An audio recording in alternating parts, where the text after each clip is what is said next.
कोई एक समाज है जिसका आत्मसम्मान मर चुका हो, जिसका युवा और राजनेता दोनों नामर्द हो चुके हो, उसमें ब्राह्मण, राजपूत, क्षत्रिय, भूमियार और लाला प्रथम नंबर पर है। मैं यह बात इसलिए बोल रहा हूँ कि बीते कुछ दिनों से मैं लगातार देख रहा हूँ सोशल मीडिया पे इस समाज के बहन बेटियों को गाली दिया जा रहा है, टारगेट किया जा रहा है, लेकिन इस समाज का एक भी राजनेता, एक भी युवा सड़क पर नहीं है और विरोध कर जताना नहीं चाहता है। इस समाज की किसी भी व्यक्ति को गुलामी छुप ही नहीं रही है, तो आजादी किसे दिलाओगे? तुम हमारे बहन बेटियों को गाली सुनवा रहे हो वोट बैंक के चक्कर में। हुआ है ऐसे राजनेताओं पे यार, साले चूतिया चुन लिया है क्या? हम राजनेता चुने थे, चूतिया चुन लिया है क्या? तुम जैसे चूतिया तुम देखे ही नहीं। इस समाज का जो भी नेता है, जो हमारे समाज के साथ खड़ा होना नहीं चाहता है, जो सारे के सारे चूतिया है, नामर्द है। हाथ में चूड़िया डाल लो, तुम हाथ में चूड़िया डाल लो। जब हमारे समाज के लिए तुम लड़ नहीं सकते हो, अपने बहन बेटियों को गाली सुनवाने पर तुले हुए हो तुम। हर कॉलेज में लोग टारगेट कर रहे हैं, स्वर्ण जाति को टारगेट कर रहे हैं, हर एक व्यक्ति स्वर्ण जाति को टारगेट कर रहा है। मैं ब्राह्मण की लड़कियों के साथ शादी करना चाहता हूँ। समानता तब फैलेगी जब ब्राह्मण अपनी बहन बेटियों का विवाह मेरे साथ कर देगा, राजपूत अपने बहन बेटियों का विवाह मेरे साथ कर देगा। अबे साले, तुम्हारे कौम की लड़कियां, तुम्हारे जाति की लड़कियां बेस्या होंगी, बेस्याओं की तरह तुम रखे होगे, किसी के साथ ब्याह दो। हमारी जाति की लड़कियां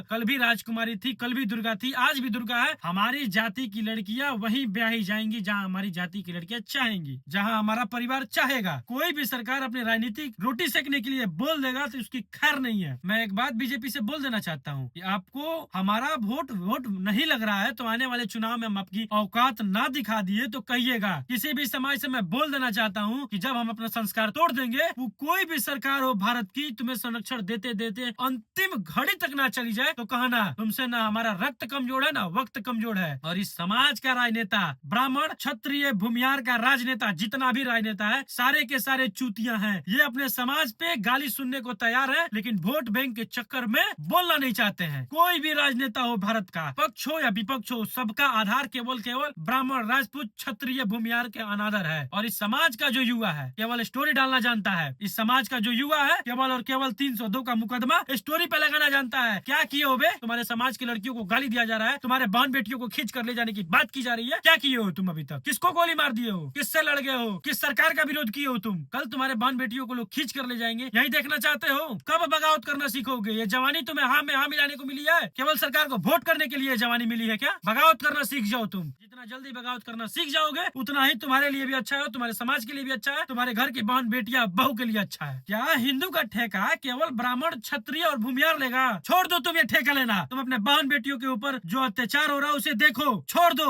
जिसको जहाँ जाना है जाने दो। जिसे हम हिंदू के नाम पर वोट देते रहे, वो हमारे समाज को देखना नहीं चाहता है, हमारे समाज के सीने में छुरा घोपना चाहता है, हमारे बहन बेटियों के ऊपर गंदी निगाह डलवाता है। किस आधार पे हम तुम्हें वोट देवे? एक बार समझ जाओ तुम। ब्राह्मण, राजपूत, क्षत्रिय, भूमियार में सबसे बोलना चाहता हूँ कि सरकार को अपने मत का अधिकार दिखाओ। जिसे तुम्हारे वोट बैंक का मूल्य ही नहीं पता है, उसे क्यों मूल्यांकन कराते हो? उसे क्यों मत देते हो तुम? जो तुम्हारे साथ खड़ा हो, जो राजनेता, वो किसी भी कास्ट का हो, जरूरी नहीं है कि वो तुम्हारे कास्ट का हो, राजपूत ही हो, भूमियार ही हो, ब्राह्मण ही हो, जरूरी नहीं है वो किसी भी वर्ग का हो। अगर तुम्हारे समाज के साथ खड़ा हो, तुम्हारे समाज के साथ अन्याय हो और कदम से कदम मिलाकर चलने को तैयार हो, उसे वोट करो। जिस समाज ने तुम्हें खाने को दिया, जिस समाज ने तुम्हें इज्जत दी, जिस समाज ने तुम्हें सम्मान दिया, जिस समाज ने तुम्हें मत दिया, उस समाज के सीने में छुरा घोपते हो। हमारे मत का मूल्यांकन तुम नहीं कर पा रहे हो। आने वाले चुनाव के बाद तुम हमारे मत का मूल्यांकन नहीं कर लिए तो कहना इस देश का सरकार इतना बड़ा चूतिया है, नामर्द है कि वह ब्राह्मण, राजपूत को आतंकवादी घोषित कर चुका है। और आने वाले चुनाव में जब कोई ब्राह्मण, राजपूत, स्वर्ण वर्ग का कोई भी नेता तुम्हारे दरवाजे पे वोट मांगने जाता है तो उनसे पूछो कि जब हमारे समाज के ऊपर गालियां दी जा रही थी तब तुम कहाँ मरे हुए थे? तब तुम क्यों नहीं बोले? उन्हें चप्पल का माला पहनाओ, 20 चप्पल मारो। इस लेवल के चूतिया हो पड़े इस समाज का राजनेता और इस समाज का युवा कि किसी एक राजनीतिक पार्टी को सपोर्ट करने के लिए अपने समाज की बहन बेटियों को न्यौछावर करने को तैयार है।